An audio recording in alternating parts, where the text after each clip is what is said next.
He is known to many for being an advocate for the homeless and youth outreach, and now he is in trouble for allegedly using that help to commit sexual acts.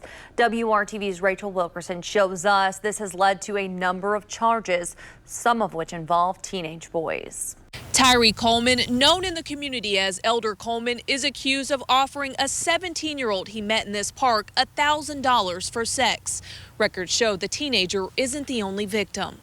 This is Elder Coleman at a Feed the Homeless event. He's held several givebacks throughout his ministry. Seven Pillars Incorporated, or Refuge Place Indy, the nonprofit, relies on donations. Days ago, Coleman was charged with rape, intimidation, promotion of child sex trafficking, promotion of human sex trafficking, and failure to register as a sex offender. Court documents state he met a 17-year-old at Watkins Park last June to, quote, pray with and help him buy new clothes. That allegedly turned into Coleman FaceTiming him, offering the teenager $1,000 to have sex with him or show Coleman his genitals. The teen reported him. Throughout that investigation, records show detectives found several messages on Coleman's phone containing nude photos and videos in exchange for money. In one case, $300 was offered for oral sex. In January, detectives received another complaint about Coleman, this time from a man who says he lived with him after meeting Coleman while out serving on his ministry bus. He alleges Coleman hurt him, leading to the rape and intimidation charges. Coleman is also accused of giving the man $20 to $30 for oral sex and using the same donations received from people in the downtown area while Coleman was handing out food or clothing to pay him. Neighbor Brian Yeager is startled by these allegations. I think it's terrible that it happened in our neighborhood, and I can't believe it. And if we knew anything about it, we'd have called the police and took care of it. We'd have heard even a whisper about it. We'd have took care of it ourselves. Martin Marr, who's been a supporter of Coleman's feeding events, is sticking beside him. So you think Elder Coleman did a lot for the community? Yeah, he did. It just weighs out more than what's against him. Today, we found Coleman's ministry is registered to this dentist's office. We searched for 990 filings, which are required by the IRS for nonprofits, but couldn't find any. Rachael Wilkerson, WRTV.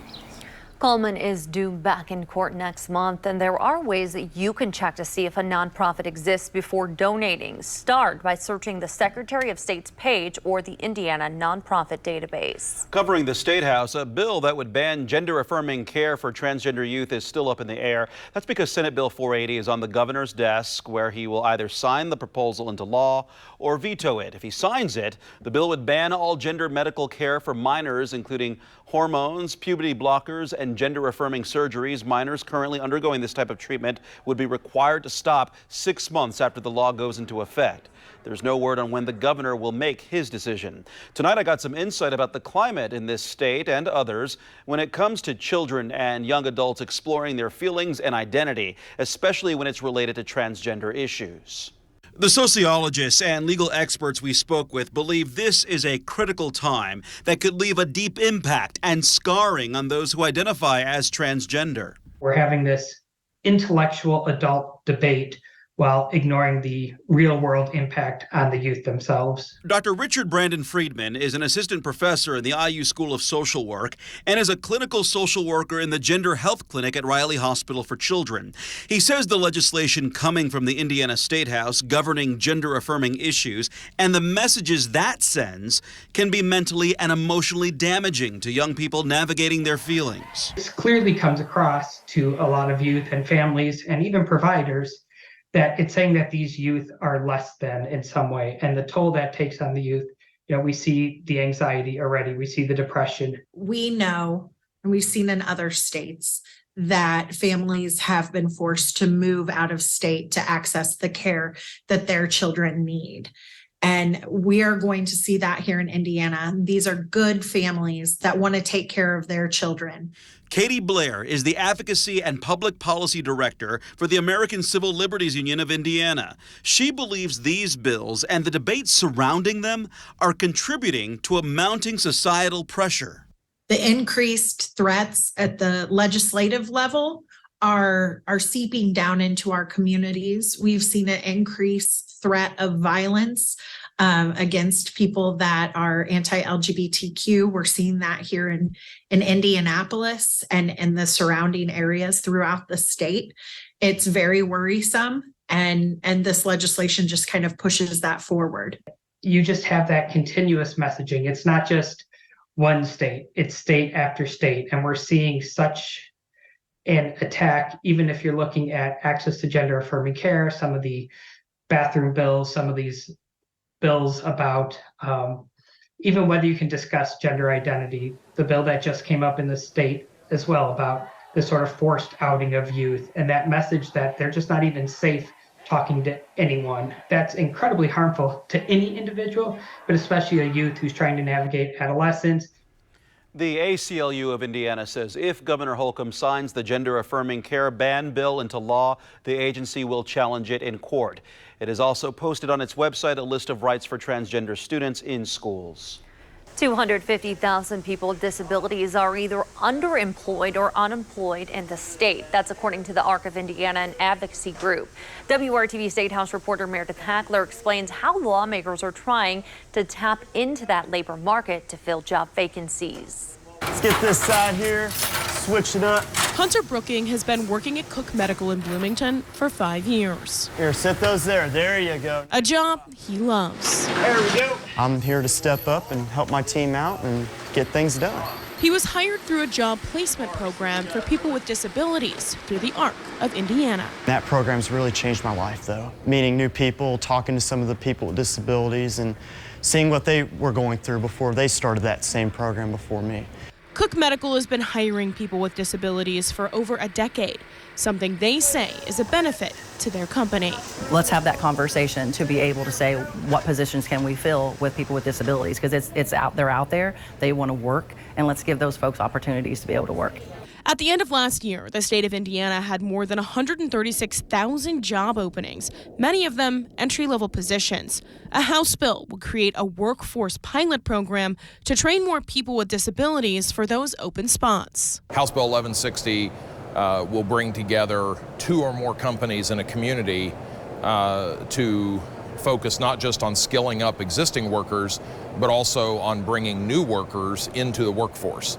And those new workers will be people with intellectual and other developmental disabilities. The ARC of Indiana would spearhead the pilot program aimed at filling manufacturing jobs. This expansion is something they say will benefit both the employer and those in the disabilities community. We know we have thousands of people out there who are ready to work, who can work, who could work in the manufacturing space. We just don't have employers who understand, recognize, and think about our employees as those potential workers. That's why companies like Cook Medical hope sharing Hunter's story will show the value those with disabilities bring to a workplace. So someone like Hunter comes to work every day. That's something that we're noticing with people with disabilities is the work ethic. So being here every day, being on time, I think with Hunter is showing that the enthusiasm of being at work. Have a good day, guys. Thanks for coming. Meredith Hackler, WRTV. The bill has passed out of the House and it's currently waiting for a hearing in a Senate committee so lawmakers can figure out the best way to fund the program. Time is running out for you to do your taxes, which it's why it's necessary to file for an extension in some situations. That's next in our Tax Tip Tuesday. And a beautiful sunset tonight. We'll talk about our storm potential to end the work week. We'll get my mouth fixed. We'll be back right after this. Welcome back. The deadline to file your taxes is fast approaching. April 18th is just right around the corner. In this week's Tax Tip Tuesday, WRTV Investigates Kara Kenny explains why it's crucial to file for an extension in some cases.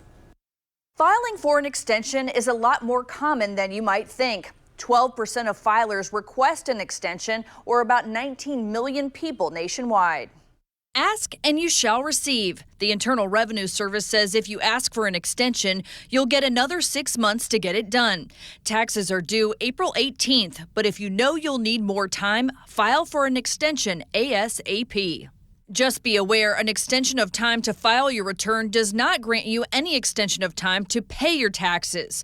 You should estimate and pay any owed taxes by your regular deadline to help avoid possible penalties.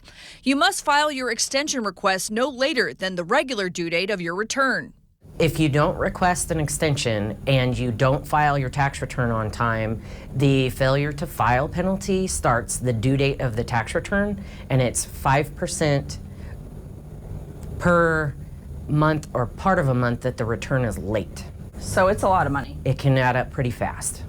You can use IRS Free File to request an extension. Some people are granted one automatically, such as people serving in active combat or living abroad. You can also get an extension by paying your estimated income tax due and indicate that the payment is for an extension using direct pay, the electronic federal tax payment, or a credit or debit card. This way you won't have to file a separate extension form. That's your Tax Tip Tuesday. Kara Kenny, WRTV. 6:17 on a beautiful evening. Take you downtown. There's the canal. You tell me, does it still look like it has a little green tinge to it? It does, yeah. And the sky went from gray to blue. So those are the colors of the day. Temperatures, they're around 50 degrees right now, 51 in Indy, upper 40s elsewhere. As we move ahead this week, temperatures warming up. And I think Thursday, kind of the best day of the week because it comes with dry conditions in 58. Thunderstorms around on Friday. A few may be strong to severe.